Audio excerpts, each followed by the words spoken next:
Hour with John Lee. Welcome back to the Power Hour. Power Hour people, say yes. Today we're going to talk about something very interesting. Of course we are. It's the Power Hour. I'm John Lee. Like, share and subscribe. Do not make me angry about it. Anyway, I'm probably starting on that note because we're talking about something a little bit out there, really, in some ways. And there's a lot of death on the Power Hour today. It's not morbid, but there is a lot of death involved, a lot of violence. We're talking about cults. So the other day, I was talking to Johnny Spence. He's my best mate and does all the post-production for this. So anything clever you see on the screen during the Power Hour is done by Johnny Spence. And I said to him, this week's show, I'm going to do it about cults. And he said, when you say cult, what exactly do you mean? He said, is the KKK a cult? And I said, that's a good question. That's a very good question. Is the Ku Klux Klan a cult? So what constitutes a cult and what constitutes a religion or a group or whatever? And you can't, in my opinion, and this is what we decided, that you can't base it on somebody's belief system. You can't say, your belief system's ridiculous, therefore you're in a cult. So any religion is ridiculous when you look at it, because, I mean, it's supposed to be based on some kind of miracle, something that's outside normality, in order for it to be the basis of a religion. So, you know, there's people coming down from heaven and virgins having babies all over the shop. And, you know, constantly these things are happening throughout the ages. So millions of people are religious, and you know, they might be right. You ever looked at the universe and thought, that's not an accident. Big bang my ass. That's been designed. I have. I don't know by whom. I'm agnostic in that sense. But anyway, maybe you could look at the Bible for some, I don't know, maybe not the first, but original OG cult leaders. And Moses definitely fits the bill, in my opinion. Because, well, what's the basic story? The same as Superman. We know it's basically the Superman story. Oh, well, the other way around. The Pharaoh decides that he's not really feeling the Hebrew people, otherwise known as the Jews, or the Jewish. And he's, right, I don't trust these guys, so I'm going to kill all the babies. There's quite a lot of that kind of stuff in the Bible. I'm going to kill all the Hebrew babies. So naturally, Moses' mother, the mother of Moses is easier to say, puts him in a basket, sends him down the Nile. And as Johnny pointed out to me, he didn't get eaten by any of the massive crocodiles that inhabit the Nile.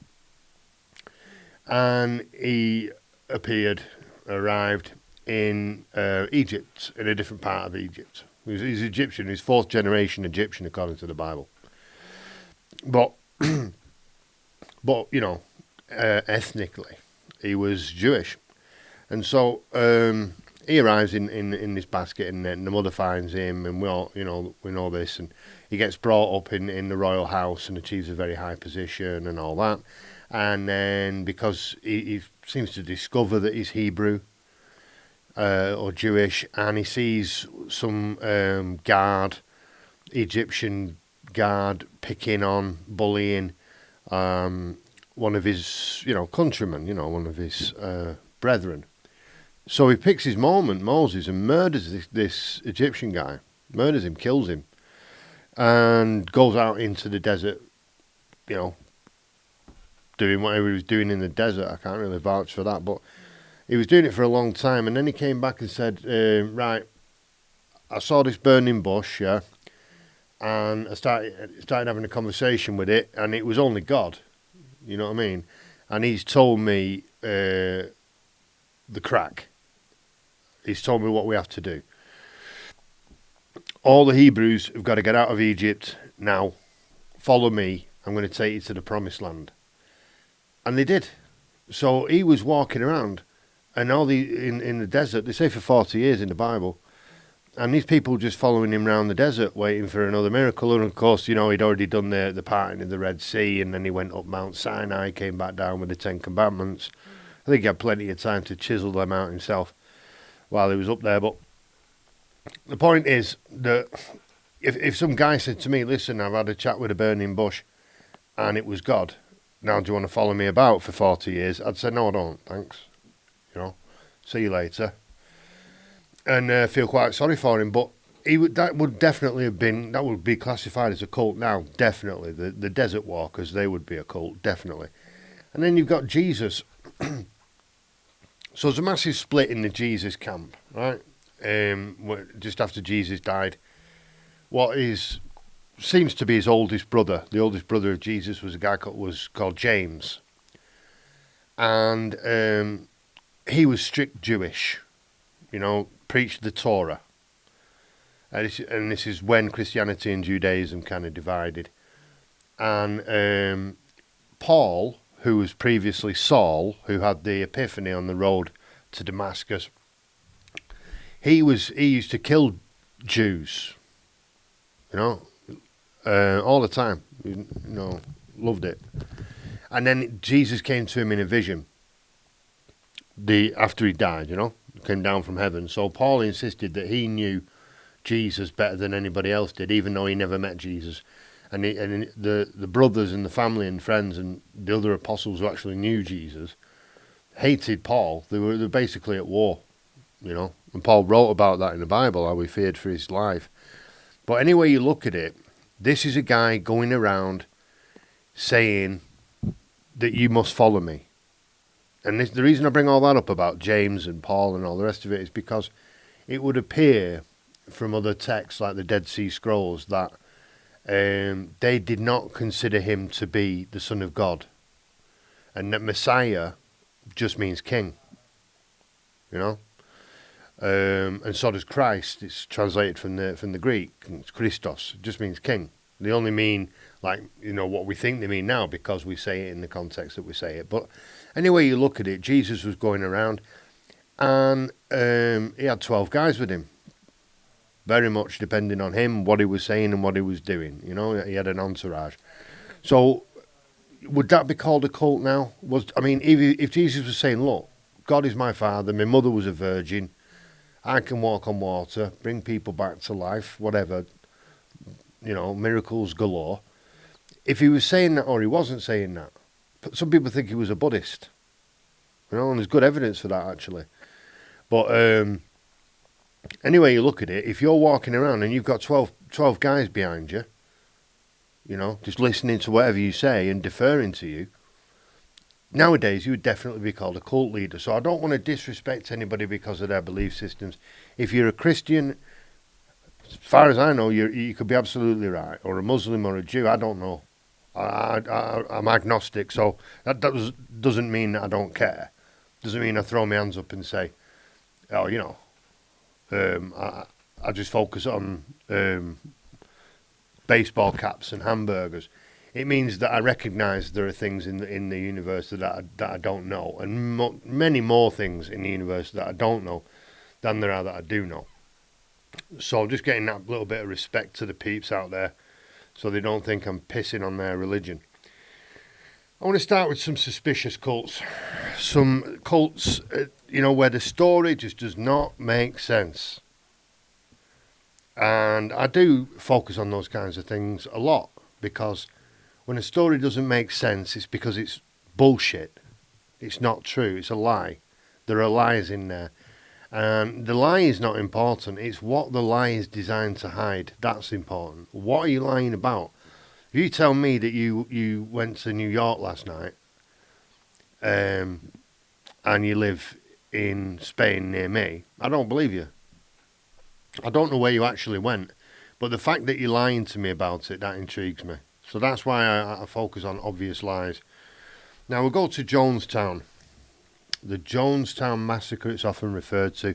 There's an expression in America, when somebody drinks the Kool-Aid, it means that they believe the propaganda, something which is demonstrably false, but they believe it anyway. That's called drinking the Kool-Aid, and that comes from Jonestown.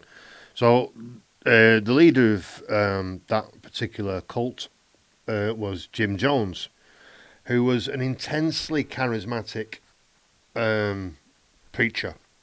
And the idea of his church, on the face of it, as with many of these things, was great. It was totally inclusive. This was in the 60s, right? So we're talking about Martin Luther King time, Malcolm X, Nation of Islam, the Black Panthers, the KKK, racial tension in America, the Watts riots. I don't know what year was that, and Watts riots, but things were bad racially in the 60s at this time. And he's down there in California, and he's got this church.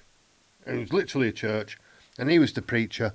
And you can watch videos back in the day, and it's completely inclusive, black people, white people, Latinos, all together in the way it should be, and especially if it's church. I mean, are we not all God's children? If you're in a church and you're religious, surely you believe that. And so all these black people and white people, they're there to do the same thing, and on the face of it, you say that's brilliant, and that's what made him popular. And he was tremendously charismatic, as I say, and a powerful personality. But he was also violent, and allegedly, he used to batter people. And I've seen him doing like healings, the typical stuff. This woman's leg was broken yesterday, and then he cuts off the plaster, and she's running round the church. There must have been some people in the church thinking, well, this is just a show. This is not real. I have to conclude that not everybody in the church really thought he just healed this woman's leg. But he did a lot of that kind of stuff. Anyway, he came under pressure because there were a lot of rumours about his behaviour, apparently. He appeared in the media a few times, and it wasn't particularly good. So he decided to move his church, figuratively, not the building. Looking for the right word for that. His parish, maybe. Down to Guyana, which is on the northern tip of South America. Guyana. And the long story short, there's about 1,000 people there living in this place called Jonestown. It's pure communism, in the utopian sense, where they're all working together and everyone gets food and everyone gets shelter and everyone's equal, basically before people get involved and start applying hierarchies and things like that, which did exist, of course, in Jonestown as well. It's inevitable, I think. Wherever people are, you will get a hierarchy. So he's got this plot of land, and there's 1,000 people living on it, and then there's a congressman that goes down there from California to investigate the situation because of all these rumours and stories, and and he decides to intervene. I didn't know the man, so I can't tell you what his motives were, but he went down there anyway.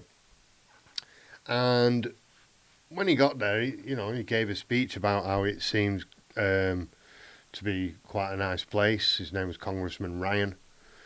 And someone passed a note to a journalist, thinking the journalist was the congressman. Anyway, it said, "Help me escape. I need to get out of here."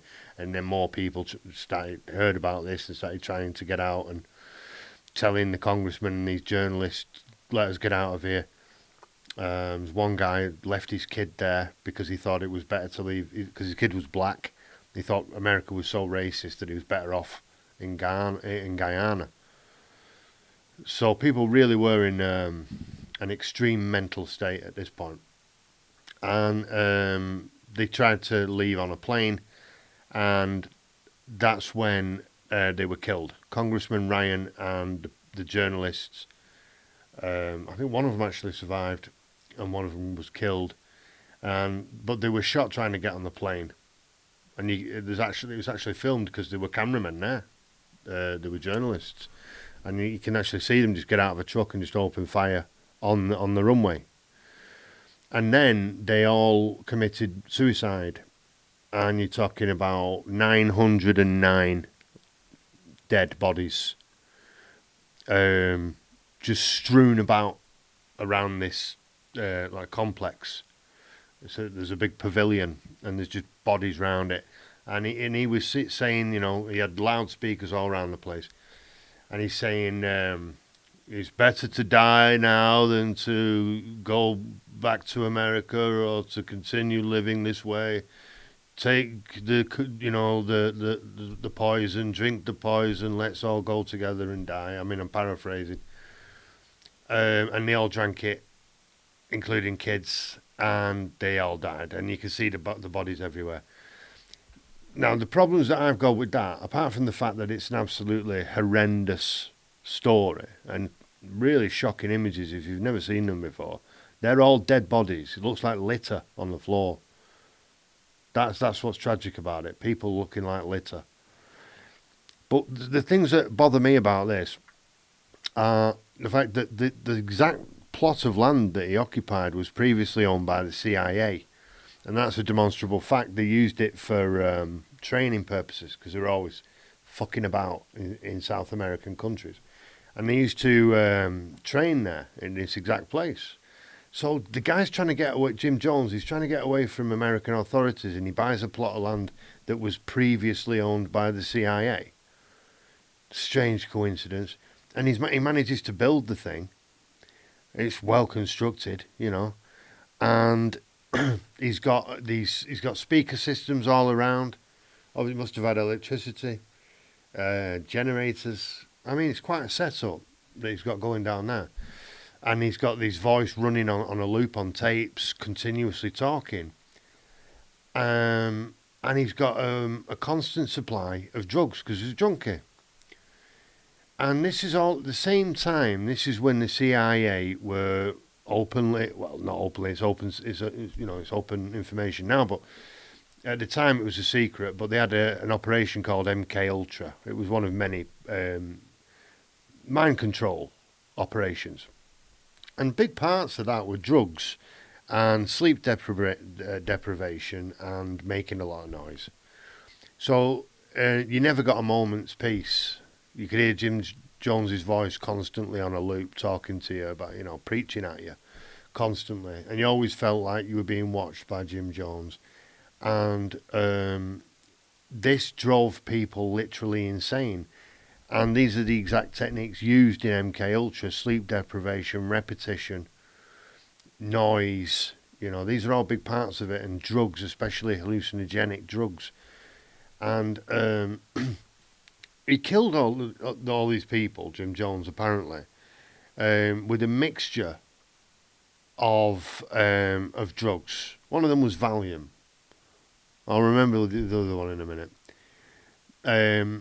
But he mixed these drugs together in massive quantities. I'm talking about in vats to kill nearly 1,000 people.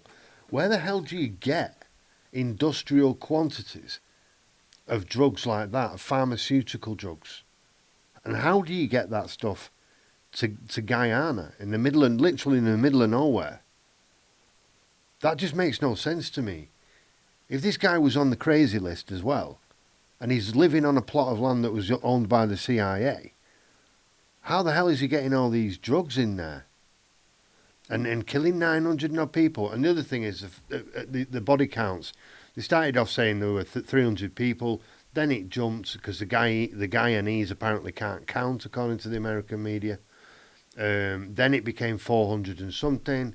And then it jumped up to 900. And they said, well, how is this even possible? What's going on with these numbers? And he said, well, the bodies were piled up. Right, so you're saying that the 400 bodies that you talked about before were covering the 500 bodies that you've just discovered? That's not possible. You can't cover 500 bodies with 400 bodies. You do it the other way around, but you can't do that. next, try again. So they said, well, actually, we didn't look round the back, and there was another 500 bodies round the back. You travelled all the way to Guyana, dead congressmen, a sea of dead bodies. You travelled all the way down there, you found that horrible site, and you didn't look round the back. Didn't notice the 500 dead bodies. I mean, come on. That stinks. The whole thing stinks to high heaven. I think it was a field operation. Personal opinion, CIA, the field, doing a field operation, they're trying this MK Ultra on a massive scale, get Jim Jones down there one way or the other, manipulating him, sending him, drugging him, I don't know, programming him, I don't know, but sending him down there to the piece of land that they own, putting 1,000 people on it, and subjecting them to these mind control techniques that maybe Jim Jones thought was his idea. And then, somebody's given the order. They're going to get deprogrammed. These people are going to start remembering stuff. Kill them all. Because the Guyanese coroner said that only a handful of people died from apparent suicide. Everyone else was murdered. I mean, there were people shot, stabbed, whatever you want. So it looks like the military went in there and wiped them all out. And that is bad. That is bad. And that's what I believe. I don't believe that he was able to get all those drugs brought into the jungle and cook up this batch of poison that was so well made that it successfully killed 909 people. And he'd never poisoned anybody before, but somehow knew exactly how to poison 909 people. Bullshit. Not buying it. Next, the Manson family. Obviously, the leader, Charles Manson. Now, you could talk about Manson family for years. Now, there's only 9 deaths attributed to the Manson family. Why is it suspicious? Because, let's get the story, first of all. Charles Manson, brought up poor. His mother was a prostitute and a criminal in general, and never knew his father. His mother went to prison when he was young. He used to visit his mother in jail. He said the only thing that I learned from my mother was that she was lying all the time and never to trust anybody. So he grew up in the prison system for stealing cars, armed robberies, and he grew up in the system. And then he was released a couple of times back in jail, but then he was released significantly in the mid-60s. MK Ultra time. This is when they were really hot on the MK Ultra, and he was in the prison system during the MK Ultra trials, which were conducted largely in prisons, not exclusively. They did it to Ted Kaczynski at Harvard University. The Unabomber drove him insane. Created the Unabomber at Harvard University. Same thing, same kind of mind control techniques. It's even in the Netflix, Netflix documentary. Or Whitey Bulger was in Alcatraz, one of the big, most interesting criminals of the 20th century in America. He was also subjected to MK Ultra in prison. And when he came out, he was a criminal mastermind. He was a petty thief when he went in. That's another story for another day. So Charles Manson comes out in the 60s, and it's a changed world, And he goes down to San Francisco, because that's where all the action is. That's where all the hippies are. The sex, drugs, and rock and roll. It's all down there in California. So he goes down to San Francisco, to the Mecca, really, the hippie Mecca, down there in San Francisco. I think it's Haight and Ashbury, I think. Not hate as in I hate you, it's spelt differently, but it's the word hate is there, curiously enough. And it's like the crossroads, and it's in that area. There's a park where everyone used to go, and that was the authentic hippie place to be. So he went down there and started recruiting hippies, basically. And there's a song, it's very, I can't remember who sang it, but it was, if you're going to San Francisco, and he says, make sure you wear some flowers in your hair, something like that. And that was actually because it was dangerous. Where there's drugs, there's money, and where there's money, there's criminals, criminal gangs, a lot of bikers down there. So put some flowers in your hair so people know you're a hippie and don't think you're a dealer. You get yourself shot. That's what the song was about. And anyway, he went down there, Charles Manson, and collected all these middle-class teenagers and took him down to LA, to Los Angeles. And in the outskirts of Los Angeles, he just had found an old film set of a town. It's where they made all the cowboy movies, and it had been abandoned. And they moved in there, took drugs every day, orgies every day. He was trying to be a musician, a successful musician, obviously. And he was a musician. Not particularly good in my opinion, but what do I know? Neil Young, the great Neil Young, he said he was brilliant. Well, not brilliant, but talented, good. He just needed some work. Neil Young knew him. Everyone knew him. The big record producer, I can't remember his name, Doris Day's son. He knew him.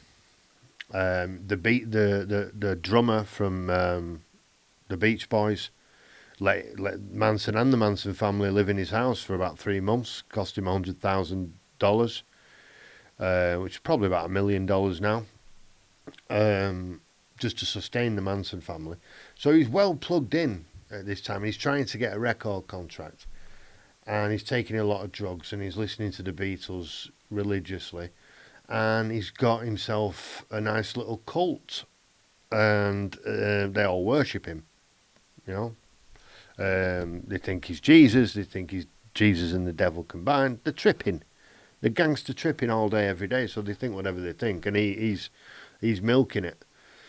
And then he sends them up to the house. And this is weird. He sends them up to this house where the Doris Day's son, the record producer, whose name I can't remember, he used to live there, but now it was occupied by Sharon Tate and Roman Polanski. Sharon Tate being a beautiful actress and Roman Polanski being a film director, and later was revealed to be a terrible paedophile. And he made a film called Rosemary's Baby. That's before The Pianist. That was his big work, Rosemary's Baby. And that was about devil worship and a pregnant woman. And his pregnant wife, Sharon Tate, was in the house. He was out of the country. And some of the Manson family, as they're known, went in there and slaughtered them. Slaughtered the 8.5-month pregnant Sharon Tate and her friends. And they were writing pigs and all that in blood, helter-skelter, in blood everywhere. Satanic. I think they just did it for effect, really. But a lot of symbols and real sick killings. And there's a guy called Tex who did most of it. He was like the man who did the killing. He was sent by Charles Manson. But most of the brutal stuff was done by women. There's women on women, stabbing them, stabbing Sharon Tate and all that. Really horrific crimes. But what's weird about it? Well, they've got the MK Ultra connection as well. He's in prison at the time when they're doing these things. And when he comes out, he seems to be some kind of mind control master. And he's able to manipulate groups of people to that point. And he's also got constant access to large quantities of drugs that he seems to just be able to obtain all the time, even though no one's got a job. And he's also got this huge piece of land. It's not a little shack. It's a full town that they've built where they can shoot films, and they've just left it there. They had electricity because they talk about watching the television. And they had field phones, which is something sounds military to me, so they could communicate over long distances, field phones. This looks like something that was set up. You don't just pull a film studio out of your ass and say, yeah, let's live in this. That's suspicious on its own. And then the whole mind control thing, these mind control techniques, I don't know whether he learnt it or he was programmed in prison. They did it to him and he just did it to them, or they did it to him and then released him. I don't know, but the story that's told about that does not make sense. Where he got all the drugs from, where he got the property from, how he knew all these top musicians, even though he didn't really seem to have very much talent and he spent most of his life in jail, doesn't add up. A lot of it doesn't add up. So, like, share and subscribe, but get some comments in there. Tell me things I don't know. Make some observations. And we're going to go to the Branch Davidians. With those crazy cats. The Christians, at least they were. I don't know if there's any still knocking about. But the leader of the branch Davidians was David Koresh. It's one of these names he's given himself, but he was known as David Koresh. And he was the leader of the branch Davidians. So they're Christians, but they're a sect.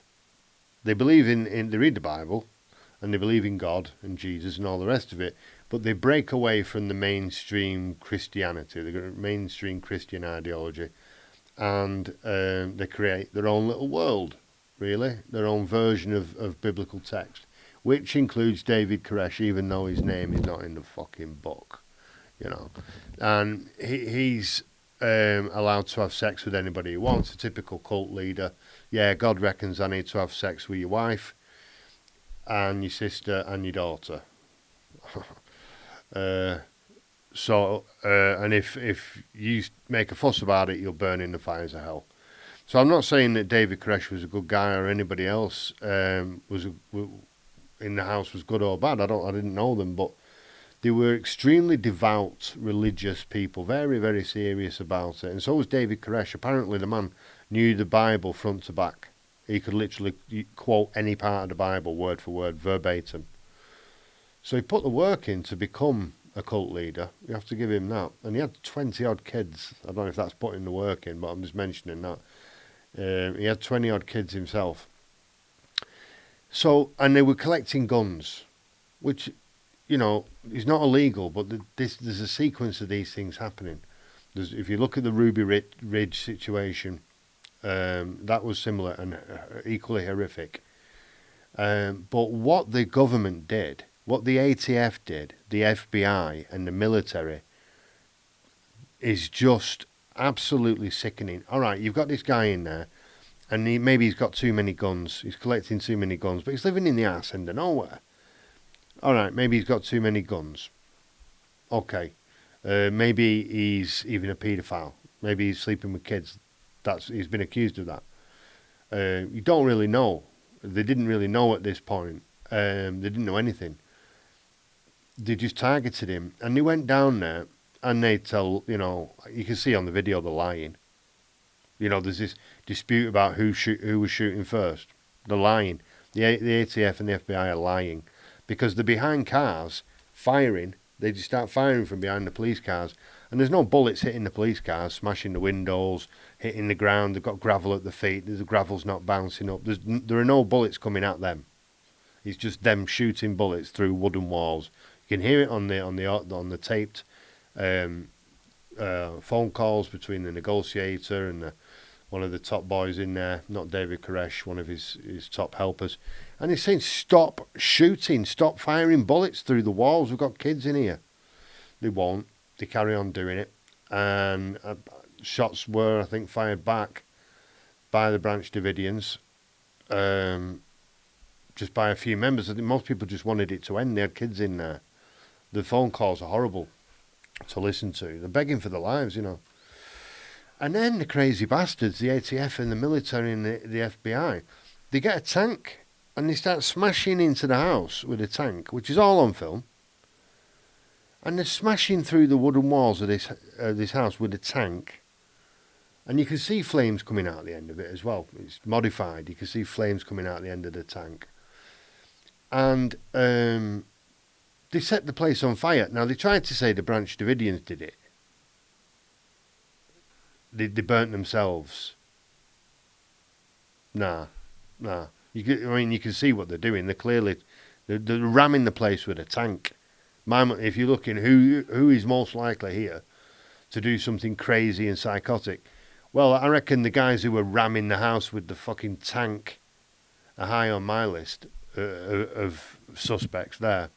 And they burned the place to the ground and killed a load of kids. They killed 82 people in total. And I don't know what, I can't remember now. My mind blocks it out. It's about 26 children, I think. And they all died. And they were firing canisters in there, tear gas canisters and all kinds of stuff, which is highly flammable, apparently. And just set the place up. And you can just see it's an inferno. And it was so bad. 2 years later, to the day, was the day when the Oklahoma City bombing happened. And Timothy McVeigh was part of that. Of course, the story is that he did it on his own in a scientifically impossible way, as always. But he said in an interview that he did it because of Waco. He did it as revenge for Waco because he couldn't believe that that could happen in his own country. And he was a military man. He served in the American military. And that turned him from being a super patriot into somebody that blows up government buildings with kids inside. We'll talk about the Oklahoma City bombing another day because that's another one that makes no sense at all. So, the Branch Davidians and David Koresh, 82 people dead, very suspicious circumstances. I don't know why they did that. I can't think of a reason why they did it, but you can watch it on video. They smashed the place down and set it on fire, killed everybody. So I focus more on the FBI. The FBI look crazier than David Koresh does, to me, in that little scenario. So those are the suspicious ones. You could probably move these around into different categories if you wanted, but I'm going to call it, those are my suspicious cults, or suspicious stories related to cults. Messiah complex. You know, I think I'm God, or the Son of God, or the next best thing to it. So, we've got some modern ones as well. There's one called Universal Medicine. This is not the most famous one, but it's growing, and it started in Australia. There's a guy called Serge Ben-Hayan. I think his name is pronounced Ben-Hayan. Serge Ben-Hayan is born in Uruguay. And he's the leader, but his whole family's involved. They're all into it. His ex-wife and his current wife, who are apparently really good friends, and his daughter is part of it. And it's like one of these, like others that we'll look at. These are more like self-help cults. And he preaches all this kind of quack pseudo medicine that he reckons he can heal you, and he likes to heal women by touching their private genitalia, you know, and claims that he can cure ovarian cancer. He's a thief. The man is a thief. He just stole it. There's a case of a woman who had cancer, and he convinced her that all she needed was faith in his words, and to give him as much money as possible, and not give any money to her family because they were trying to come between her and, you know, the realization of whatever he was saying. And he took that one woman for, I think, $3 million. And I've seen a video of her in the hospital talking about how she now realizes that getting cancer was all her fault. It's heartbreaking. I'm not going to talk about that anymore. You want to watch the video, you can. It's called Universal Medicine, and the guy's called Serge Ben-Hayan. What he did to that woman and that family and many others, absolutely disgusting. And he refers to himself as the Ascended Master. Ascended Master. You do that to my mum, and I'll batter you around the car park 3 times. And then you can call yourself the Ascended Master. And he goes about doing that kind of thing, and his daughter gives speeches to women about being a sex bomb. But this is the path to happiness. It's all about reincarnation is a big part of this. That everyone is reincarnated, and he said the same thing as, I think maybe Glenn Hoddle got it from this. Glenn Hoddle was the manager of the English football team in the late 90s, and he was fired because he said this, which is what Serge Ben-Hayan preaches, which is that disabled children, specifically autistic, but any disabled children, were basically bad people in a previous life, and they're being punished. I mean, that is just a sick, twisted thing to say. You're going to go to a child and say, yeah, well, you're in a wheelchair because you were an absolute bastard in a previous life. I mean, oof. And this guy's, you know, multi-millionaire, living the high life, you know. And his followers are really, really fanatical. You know, we're talking about cults. Maybe that's a component. Fanaticism. And otherism. You know, it's us against them. I think that's a large part of it as well. And they're in England. They've got a presence in the south of England, in these little villages where posh people live, really nice houses and all that. And some generous benefactor has given him a big house and a complex where he can expand his religion in England.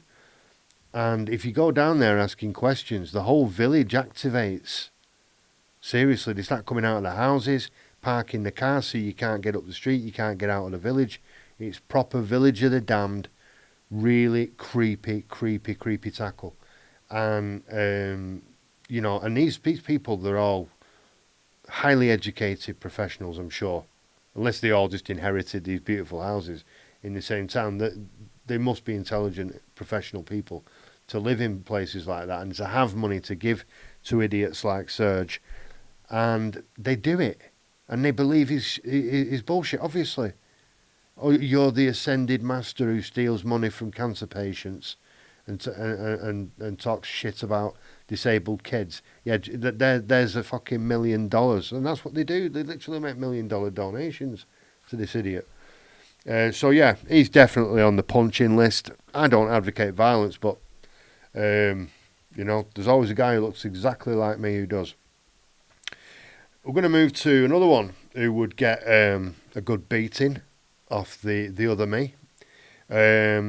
He's a guy called Wayne Bent, who's given himself another name now, Travessa or something like that.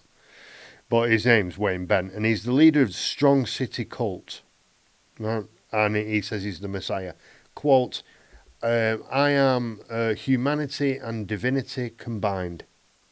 Are you now? Right. You look like a little bell end. Looks can be deceptive, it appears, because this guy is humanity and divinity fucking combined.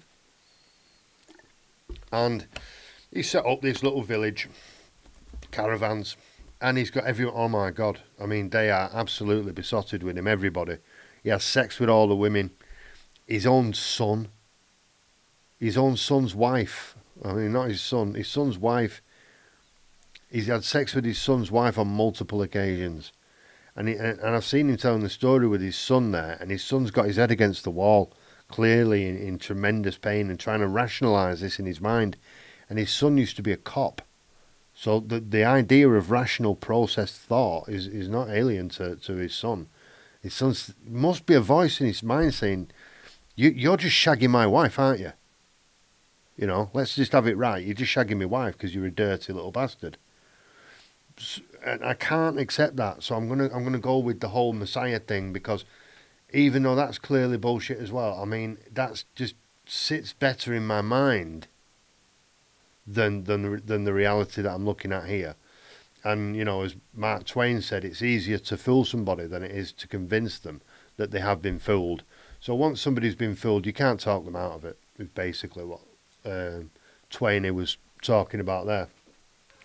But what really pisses me off is the fact that he targets kids. You know, that's just too far. Too far. The whole thing's too far. But he's got these kids, and I've seen them talking to each other, and they're on camera and they're talking and about how they just realised that what they needed to do was to get naked with this old man. He's like 66 years of age at the time, pathetic little weasel. And they needed to go up to his house and get naked with him. And this was God telling them to do that. And they're like 14, these girls, 14, 15, and they get up and they go to his house. They're going to vomit. They go into his house and get naked with this old bastard. And in the eyes of God, to be truly naked in the eyes of God. And, you know, when he talks about it, he's got this smirk on his face. And it's sickening. And the problem is that these kids were born into the cult. So they don't know anything else. They've never lived in a normal place and then moved there. They didn't choose that. They were born into that. And to them, he's always been Messiah. So they just believe that, you know. Like being a part of a tribe that worships the moon, I suppose. They just believe that. And he uses it to manipulate everybody to get what he wants, you know. Again, the other me would just boost into his caravan at 3 o'clock in the morning, slap him round the car park once or twice, rip all his clothes off and hang him upside down from a tree, by his feet. And then wake everyone up with a bell and say, could I really do this to God? You know, if he was God, would he be upside down now, naked, getting smacked by me with a stick? No, he wouldn't. But he is, because he's not God. Now stop getting naked and jumping in bed with him. Yeah, Wayne Bent. Wayne Bent. Yeah, he is bent. So yeah, some of these people are just vultures. I think maybe some of them have got good intentions and they're crazy, or massively egotistical, but some of them are just predators. Heaven's Gate. Boom. Change your pace. What's Heaven's Gate? Heaven's Gate is a cult, obviously, the leader of which is was Mr. Marshall Applewhite, who gave himself the title of Doe, spelt do, Doe. And he gave himself a few others as well, but his main one was Doe. Now, what was the crack with Marshall Applewhite, or Doe?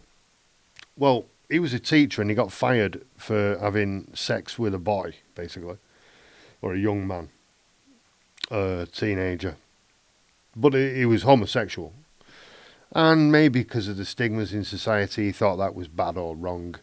And so he swore off sex for the rest of his life, became celibate. He actually castrated himself at one point. I mean, once he'd done it. But, I mean, he went so far as to castrate himself. And so he was a tormented individual, I would suggest. And he developed the thesis that he was not human. He was an alien. Fairly common complex. And as far as complexes go, And what he was going to do was collect others like him, inferior to him, of course, but they were all aliens living here on Earth. That was the situation. And the Hale-Bopp comet that passes by Earth every 2,000 years, that had in its wake, trailing it, a spaceship.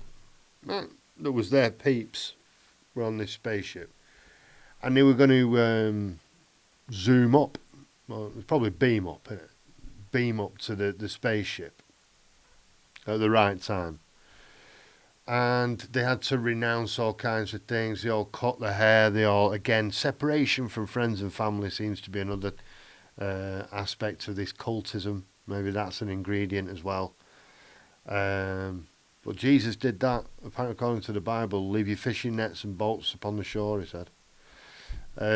Leave your friends and family, he literally said that. So, yeah, he did the same thing, and he's created this cult, and they're all wearing the same kinds of clothes, and they've got the same haircut, they've got the big eyes, and, they're totally detached from reality, but I couldn't be happier, mantra, that they're all saying the same things, and, this is great. And then, sadly, there's no spaceship, do you know what I mean, obviously. And it was decided that we were going to change the rules because they were going to come down. The aliens were going to beam down first, give these people new bodies. Then they were all going to beam back up onto the spaceship and travel off into the distance, or go to a happy planet. And he decided, well, actually, we're changing it now. We're going to leave these bodies and then we'll get our new bodies. So in order to leave the bodies, you have to fucking die.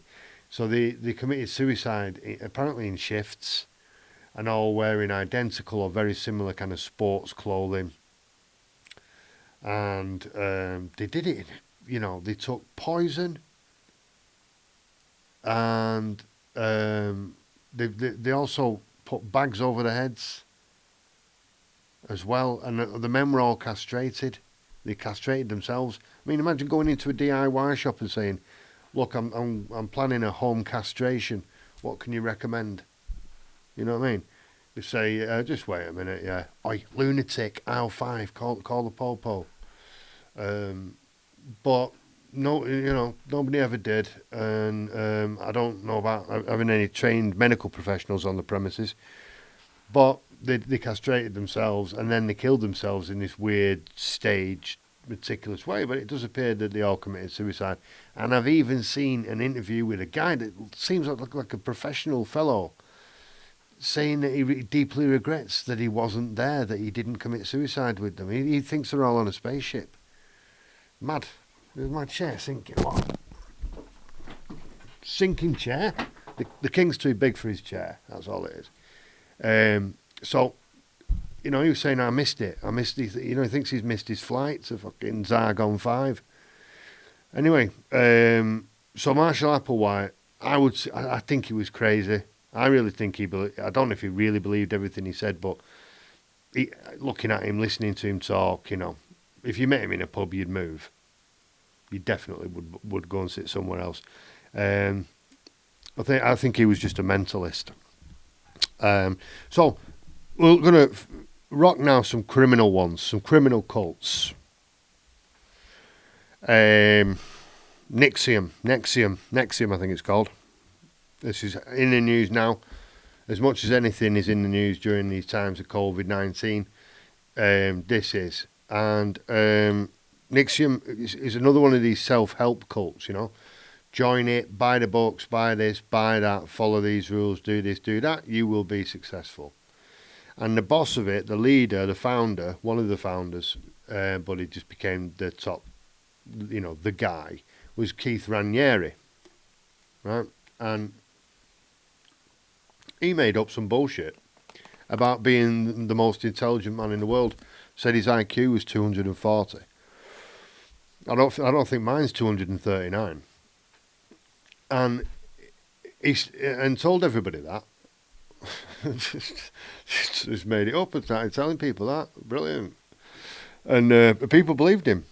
And he started this cult, and he got these, at first, he got these sisters who are heiresses, and the names have gone, it's an odd name, but they're heiresses to a fortune, because the father owned a coffee company, the name of which, again, escapes me, unfortunately, at this moment in time. It's just me in a studio, so I can't remember the names. There's two sisters anyway, and they were the heiresses to this coffee fortune. And they gave him millions, they bankrolled him. They made it possible, right? But what did they make possible? Well, he's just gone to jail. He's just gone to prison now. Not jail, prison. He's gone to prison for 120 years. So if some of these, cult leaders are right about multiple lives, he'll probably be reincarnated and then born into a prison somewhere, because that's the intention, I think, of that sentence. It's more than a sentence, just life. You stay in there until you're dead. Now I'm going to give you 120 years just so you really fully comprehend the fact that you're never getting out. So serious crimes, and the crimes are, amongst others, branding, sexual slavery, and people trafficking. And what's made this case even more interesting is that Alison Mack was his number two. Who's Alison Mack? She is an actress, an American actress, who became famous as Chloe Sullivan in Smallville, right? Sweetness and light, happy little journalist person, running the school newspaper, secretly in love with Clark Kent, who's this big, handsome farm boy, but he's in love with Lana Lang, the character played by Kristen Crook. So Kristen Crook and Alison Mack, they got involved in this cult. Kristen Crook thought, nah, this is shady, and left. And Alison Mack didn't, and she got right into it, and she worked her way up through the ranks, and she became the number two, right? And they were recruiting, and lots of these women were, he had a team of women working for him, recruiting women and bringing them in and turning them into sex slaves. And they were branding them, hot iron branding. I mean, and it was done, I think it was done with like some kind of pen, I don't know what it's called, tell me what it's called, cauterizing pen or something like that. So it takes a long time to do it, and it's an intensely painful experience. And she was doing it, this Alison Mack, and she was putting her own initials into women, just near the hip bone as well. It must be tremendously painful, that. And maybe it's where the ovaries are, maybe there's some kind of symbolism there, I don't know. But they had this mix where they were putting her initials, AM obviously, and Keith Raniere, as a kind of a mix, a kind of logo, a sick logo. If you've got an IQ of 240, you're not going to put your own initials on the fucking victim. Anyway, he got caught and he's in jail now. And Alison Mack, she's looking at doing some time as well. She's been busted for racketeering, which means she's running a criminal enterprise for profit. Racketeering charges, man, you know. That's what they throw those kind of charges at mafia bosses, and they never get out. So we'll have to see what goes on with Alison Mack. And I just think it's a tragic story. I mean, I'm sure she's a bad person now, but I don't think she always was. And what she's done is what she's done, and she has to pay for it. But I also think she's a victim of this Keith Raniere as well. Another one, another criminal cult. The Nation of Yahweh is one of its names. So the leader was Yahweh ben Yahweh, he called himself, which is Hebrew, and it means God, Son of God.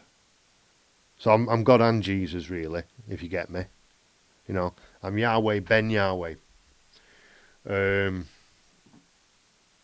Obviously, not. I mean, I would suggest that he wasn't the Son of God and God at the same time, or the Son of God. But he was previously. He was a Muslim. He was in the Nation of Islam, and then he started claiming that black people in general were the real Israelites. Now, I'm quite sure Jesus was a lot darker than I am. It's not a race issue, but I'm just saying that he was saying that black people were the real Israelites. And that was the basis of his teaching, really. And he got a lot of following, made a lot of money. He got a lot of public support from politicians. He was in the public eye big time, and he was celebrated by the rich and famous. But he was a gangster. He was a gangster, and he was eventually. I mean, his crimes that he was personally convicted of, like racketeering, I think, and extortion. But he's guilty of murder as well, and it's well documented. 2 guys were complaining about his behaviour on television because the Yahwehs went in. They bought these flats, and the Yahwehs went in and started kicking people out. And so the media went down there to look at this, and they were doing interviews, and 2 guys had something to say about the Yahwehs, and they said it on television, partly saying, fuck the Yahwehs. And those 2 guys were then murdered the same night, brutally. But they went on television saying, fuck the Yahwehs, and they were executed the same night. Right? It's a religious organisation. And they went down there, big black guys, wearing all white, looking scary, and killing, you know, I was going to say their own people, because they're all black, but maybe that's a racist, stupid comment. But killing people, you know, killing people because they don't want to move out of the house. They've got nowhere to go. And so he was a serious criminal, and he was certainly guilty of orchestrating racketeering, extortion, and murder. And that's the Nation of Yahweh, and the leader is Yahweh ben Yahweh. So the final one, we're going to finish up with the clan. Why? Because, as I said at the beginning, when I told Johnny Spence that I was going to talk about cults, he asked me, is the Ku Klux Klan a cult? I didn't really know how to answer him, you know. I was just saying that they have some characteristics of a cult. They have a closed group, closed membership, secrecy. Secrecy seems to be quite prominent about what they believe, who's in it, what the power structure is, what the functions are, what the rituals are. Rituals also seem to be a part of it. The cult thing, you know, what constitutes a cult, I mean. And, you know, like, they're often depicted as idiots, really, where the local butcher is the Lord High wanking wizard, and everyone just listens to all the shite that comes out of his mouth on a Tuesday afternoon, and then they go back to the families and all the rest of it. But actually, the history of the Ku Klux Klan is much, much darker than that.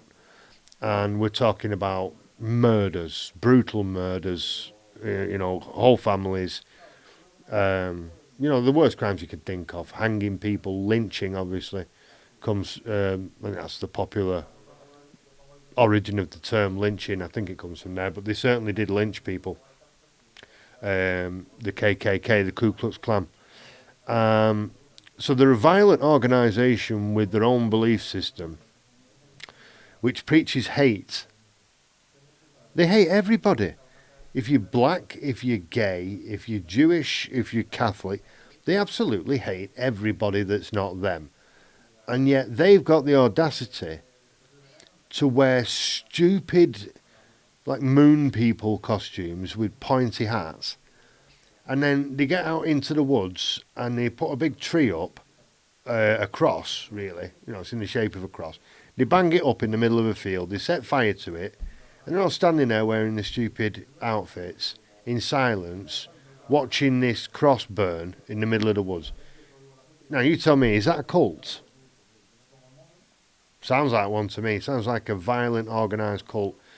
And what's even more tragic about the Klan is that they were actually celebrated. And this will give you a clue about why I'm not telling anybody, but I think it's illustrative of the race relation problems that still exist in America. There was a film made at the beginning of the 20th century called The Birth of a Nation, in which the Klan are in the uniforms, the pointy hats, are all riding around on horses, but it's a hero film. They're depicted as heroes, the Ku Klux Klan, who were merrily going around the place just shooting black people in the face for the terrible sin of having more pigments in their skin than them. You know what I mean? That it's insanity, yes, but it's built on hate, so I don't excuse it. It's just hatred taken to the extent of being completely fucking mad. So are they a cult? Yes, I think they are. I think I'm not, cult expert over here, but I would say they're a cult with all the, the hierarchies and the secrecy and their outfits and titles, crazy beliefs. Yeah, I'm gonna say that they're a cult. I just want to leave you with this. I think I'm on about an hour. I like to do it an hour. Call it the power hour for that reason. The cult of the magic box. I just want to introduce this idea to you. It's an expression that I often use to describe people who just believe whatever they see on television. They're busy. Maybe they've got busy lives. They turn the television on, and whatever comes on the news, they just believe it. Even when it's demonstrably, visibly, and clearly false, laughable, like some kind of cartoon for the clinically dense. And they sit and they watch it on CNN and BBC, Fox. It's not about political parties and affiliations.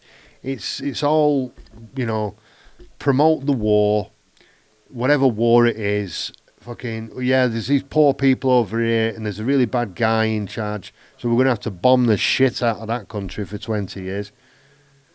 And oh, by the way, there's a lot of oil and gas and minerals and things like that we might as well have while we're there bombing people. So they just put some, smart-looking guy or a pretty girl on the screen just telling lies. Just telling straight lies. Oh, yeah. Well, Russia did it. Russia did it. I'm going to do that. I'm just going to, shoot somebody in the face and then say, well, Russia did it. Russia made me do it. They brainwashed me on Facebook, made me shoot the guy in the face. So, that's what I would call the cult of the magic box. These are the people who don't have the time or the inclination to think critically and analyse what it is they're being told and form a real conclusion. So they just get in, they turn on the magic box that's sitting there in the house and just absorb whatever comes out of it, not really realising that it's all bullshit and it's designed to create the paradigm in which they live, and that's why it's called programming, because that's what they're doing. They're programming you to respond the way they want you to respond and believe what they want you to believe. That's as much as I can smash into an hour. Like, share, subscribe, power our people. I love you guys. Let's rock. I'll see you next time on the Power Hour.